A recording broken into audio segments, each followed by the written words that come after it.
it's Biology with Miss Ray. We're going to be tackling our Unit 2 Lesson 4 notes. This is going to be on meiosis, and it is a bit more difficult than your Lesson 3 mitosis. So get ready to write, activate your learning by doing your practices, and also make sure that you're bringing your questions to class so that we can help you there. All right, let's do this. Unit 2, Lesson 4, Meiosis. Now let's take some time to define what sexual reproduction is. This is when we have two cells that have been created by either a male or female. We call these gametes, and they're going to unite to form a zygote that will then later on develop into the organism. Now, these specific cells that are needed have to be made specially because we need only half of the information so that when we fuse them together during fertilization, we get one full set. If we take a regular cell with a full set and fuse it with another one with a full set, we'll actually end up with a cell that has double the amount of information, and that's not what we want. So we're going to be talking about the process today that actually allows whatever organism that does sexual reproduction is going to be able to make these specialized half cells for this process. Now, to talk about that, we need to talk about these special half cells. A regular cell is going to be something called diploid, and a half cell is going to be something called haploid. It'll have half the information, so we'll think haploid, half. Now, take this moment, get these, again, words down. First off, we know that a diploid is going to contain two complete sets of chromosomes. We also know that these are going to be our body cells, our somatic cells. So a regular cell will have a full set, a diploid set. And we know that these pairs are what we call homologous chromosomes, homologous meaning the same.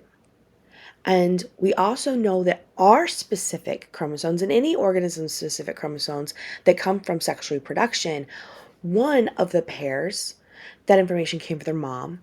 The other pair comes from their dad.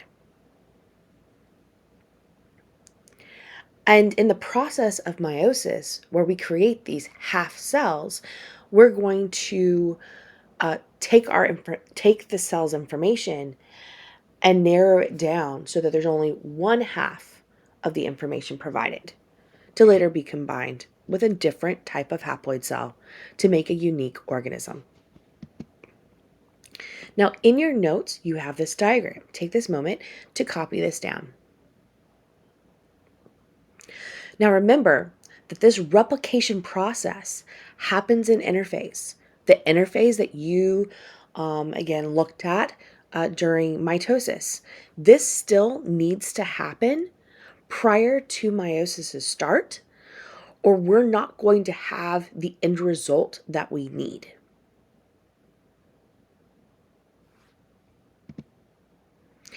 Now here's a practice. Let's start with the first one. We'll do the first one together, and then you're going to complete the second parts on your own. A cell with two pairs of each set of chromosome is called a blank cell. So if we have two pairs, it's going to be diploid. Remember that you have one pair that comes from your mom, one pair that comes from your dad, and that creates that full set of information. Now I want you to take the rest of the time to complete the rest of it. Do so now. Let's talk about meiosis, the actual definition. So meiosis, this is a type of cell division that results in 4 daughter cells each with half the number of chromosomes of the parent cell. We also call this gametes. So this process, unlike the process of mitosis, which makes 2 identical cells, meiosis is going to make 4 unique cells. And this process is actually divided into 2 parts. We have a first part, a prophase 1, a metaphase 1, an anaphase 1, and a telophase 1. And then we have a prophase 2, metaphase 2, anaphase 2, and telophase 2. You'll recognize some of these terms from mitosis. Because they have the 1s and 2s in front of them, that's going to tell you that we're talking about meiosis and not mitosis. Let's talk about interphase. As I said before, this one has to happen. We have to have that replication phase before we even start this process. And this is going to happen in S phase, just like it normally would. And it's going to take the chromosomes and copy them and attach them with the centromere to then make that chromosome usable and easily separated and moved around. Now, the first phase that we're going to talk about in meiosis 1 is prophase 1. And this is the busiest phase, in my opinion. At this point, we have chromosomes that are condensed. So we're going to see that jumbled mess. We're going to actually see the chromosomes. Then we're going to have these chromosomes that are paired up. They're going to line up side by side. And then this is the first part of genetic variation. The legs of the chromosomes are going to cross over, and there's going to be some genetic material that's going to actually break apart and switch. So at this point in time, it's the first time where we're now seeing really different variation in the genes. So again, prophase does the normal things it normally does. Centrioles move to the poles, spindle fibers form, nucleus disappears, but we now have homologous chromosomes pair up. We call these tetrads. And then we have the process called crossing over that occurs. In metaphase, metaphase 1, just like in metaphase and mitosis, these chromosomes line up in the middle. But the word that we're going to use associated with metaphase is that the tetrads line up in the middle. The homologous chromosomes, these are the things that are lining up in the middle. And that's giving us the hint that we know that we are still in meiosis 1, and again, middle with the metaphase. This also is where the second type of genetic variation occurs during this process.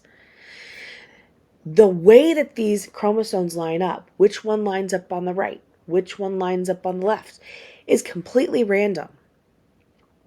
And so when they split to the poles, you will get these variations between the cells that are within this cell, the cells that are being created. And we call this independent assortment. And again, this happens in metaphase 1.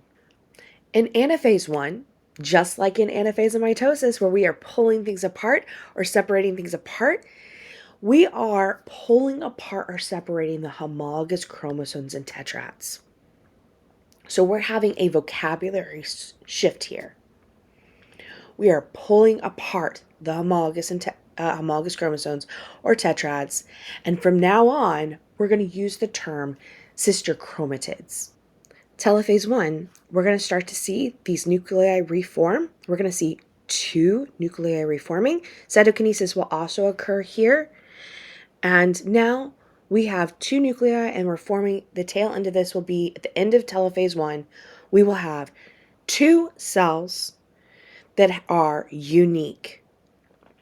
Again, cytokinesis occurs here, and by the end of telophase 1, when cytokinesis occurs, we have the cell splits into 2 unique, non-identical haploid cells. Now let's move on to the second part of meiosis. Prophase 2. The normal things that happen in prophase occur again. Nucleus, again, disappears. Centrioles move to the poles. Spindle fibers form. We start to see chromosomes. And that's all that's happening. The same thing that normally happens. You'll notice, though, that there's nothing else happening. Crossing over doesn't happen here. It's just a normal prophase phase, except for the chromosomes are different. Look at the picture. You'll notice that we are not dealing with the same exact DNA in both cells anymore. You'll also notice how many cells are in the picture. 2. If you see 2 cells going through this process, this is also your hint that you are now in the second part of meiosis. So look for one of those phases that has the 2 at the end of it. Metaphase 2. Lining things up in the middle. We see 2 cells doing this process. These cells are not using the same genetic material. You can see with the differences of colors. The terminology will be that the sister chromatids are lined up in the middle, which will be the verbal hint of this happening in metaphase 2. Anaphase 2. The sister chromatids will now be pulled apart or separated. Again, that's the verbalization that we're going to use to make sure that we know that we're in anaphase 2. So we're not saying, again, homologous chromosomes or tetrads. That's in anaphase 1. Anaphase 2 is sister chromatids are pulled apart, or homologous sister chromatids are pulled apart. You'll also know, again, we see 2 cells doing this. Telophase 2. We are going to, by this point, we are going to start to see the formation of 4 nuclei. Because remember, 2 cells have been going through this process. Now they're ready to form 2 more cells from each of those cells to get a total of 4. So we'll see 4 nuclei. We're going to start to see the spindles pull back. We're going to start to see the chromosomes disappear back into regular DNA. And of course, cytokinesis is going to occur. And at that point, we will have 4 haploid unique daughter cells. We'll start calling these sex cells or gametes. If this is coming from a male organism, it's going to produce sperm. If it's coming from a female organism, it's going to produce an egg. Take this moment to go on and start filling in this diagram by identifying the different phases of meiosis. Remember that you have a total of 8 stages that you'll need to be able to identify. For example, this first one's going to be prophase 1. We know this because we can still see the nucleus disappearing, the spindle fibers are forming, and the centrioles are moving to the poles.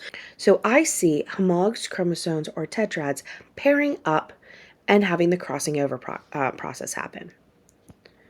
Please complete the rest of it on your own. Now, there's a point of why do we do this process? The main process, the benefit of sexual reproduction, is the genetic variation that occurs. We know that asexual reproduction can be very helpful. It's faster, it needs less energy, you don't need a mate. But the downside is there's no genetic variation. And that means that organisms can get hit really harshly when any kind of massive change happens to the environment. Organisms that are more genetically diverse have a better chance of having a population survive an aftermath of some big change. And there are 3 places where this occurs in sexual reproduction. The first time is crossing over. This happens in prophase 1. Independent assortment happens in metaphase 1. So 2 of these happen at the very beginning of meiosis. And then the last one is when we actually take that half cell, that sex cell, that gamete, and fuse it with a different gamete or sex cell from the alternative sex to fuse to form that new zygote. You have 2 different sets of DNA that are then being combined to form a new individual. The end goal of meiosis is, again, to produce these half cells, these gametes. And this half cell is needed because at the end of sexual reproduction, if it is successful, we will have this fertilization that occurs where 2 haploid cells are fused back together to form that full diploid set. And that's going to form that zygote, which is the new cell, the new organism, that then will use mitosis to develop and grow and develop as normal. So you started as one zygote cell, and then all of those, then that cell started replicating to make more cells as you grew and developed in your mom's womb. Let's learn by practicing. Take this moment and read through this. You're going to circle the correct word. Later on, you're going to fill in the blanks of the word that best fits. The first one, sperm and egg cells, are called gametes. Please complete the rest on your own. With this part, you're going to read the description, look for key terms to try to identify which stage of meiosis fits this best. For example, homologous chromosomes pair up and form tetrads. The pairing up and the usage of tetrads and homologous chromosomes tells me that we are in meiosis 1. Specifically, with the pairing up and crossing over that is occurring, I know it's a prophase 1. Spindle fibers move homologous chromosomes to the opposite side. Again, moving them to the opposite side, I'm pulling them apart, I'm separating them. I use the term homologous chromosomes, so I know I'm still in meiosis 1. So that would be anaphase 1.